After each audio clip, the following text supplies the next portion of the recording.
Hello friends. Hello friends, हम आज समझ के लेने वाले हैं Maharashtra state board 11th and 12th standard का इंग्लिश का जो माइंड मैपिंग एक टॉपिक्स है जो इंग्लिश सब्जेक्ट में आता है, उसके बारे में थोड़ी इन्फॉर्मेशन हम लोग जान के लेंगे। सो यहाँ हम लोग ने टॉपिक लिया है preparation for the HSC board exam. Students, अभी इसका मीनिंग ऐसा होता है कि before going to exam what should we prepare for the exam. Exam जाने के पहले हमें क्या क्या प्रैक्टिस करके जाना चाहिए, कौन सी टाइप का टाइम टेबल बनाना चाहिए, कौन सी टाइप के बुक्स पढ़नी चाहिए, क्या क्या एक्टिविटीज़ करनी है, कौन से ऐसे सोर्सेस को यूज़ करना है जिसके थ्रू हम लोग अच्छे से अच्छे पेपर में मार्क्स ला सके।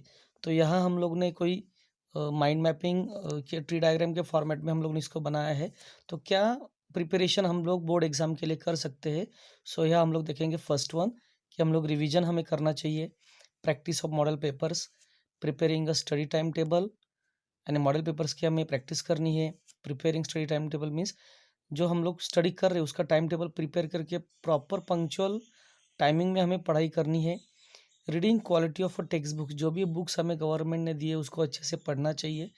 प्रैक्टिस ऑफ एक्टिविटीज, जो जो एक्टिविटीज़ आपके लैंग्वेज के पेपर्स में है, डिफरेंट टाइप्स ऑफ, जो समझो मैथ्स का होगा, अकाउंट्स का होगा, या कोई सोशल साइंस के भी सब्जेक्ट्स होंगे तो उसमें भी हमें अच्छे से प्रैक्टिस करनी है।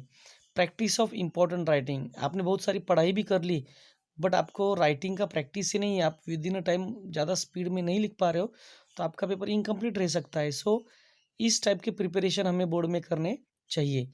Relaxation and peace of mind, कि हमारा माइंड रिलैक्स होना चाहिए, पीस ऑफ माइंड होना चाहिए, कोई भी टाइप का कन्फ्यूजन हमारे सब्जेक्ट के बारे में, हमारे पढ़ाई के बारे में नहीं होना चाहिए। प्रिपेयरिंग अ सेल्फ नोट और नोट मेकिंग, हमें खुद के सेल्फ नोट्स बनानी चाहिए जो हम लोग बिफोर एग्जाम पॉइंट्स पढ़ के भी पेपर में आंसर को एक्सटेंड कर सकते हैं। Solve a variety of problems from different topics, जो अलग अलग टॉपिक्स है उसको, हर एक प्रॉब्लम जो भी होंगे हमें उसको सॉल्व करना चाहिए। Finding the meaning of difficult words, कोई सब्जेक्ट पढ़ने के टाइम पे समझो हमें कोई वर्ड का मीनिंग समझ में नहीं आता है तो we have to just refer the dictionary, की डिक्शनरी को हम लोग को पढ़ के उसको सॉल्व करना चाहिए। Discussion with teachers students on main topic, जो जो टॉपिक्स आपको थोड़े से मेन लग रहे, इंपॉर्टेंट लग रहे थोड़े से डिफ़िकल्ट लग रहे, तो उसके बारे में डिस्कशन आपको एक तो आपके टीचर्स के साथ करना है या अदरवाइज़ आपके फ्रेंड्स या स्टूडेंट्स के साथ। हेल्प ऑफ इंटरनेट, आपको इंटरनेट की हेल्प लेनी चाहिए। अ, आपको ऐसा लगता है कि बाय योर ओन सेल्फ आप खुद नहीं पढ़ाई कर पा रहे हो, सो जॉइनिंग कोचिंग क्लासेस, अच्छे कोचिंग क्लासेस को पढ़ो, अच्छे क्लासेस में चले जाओ जहाँ पढ़ाया जाता है, रट्टा मारने के लिए नहीं बोला जाता।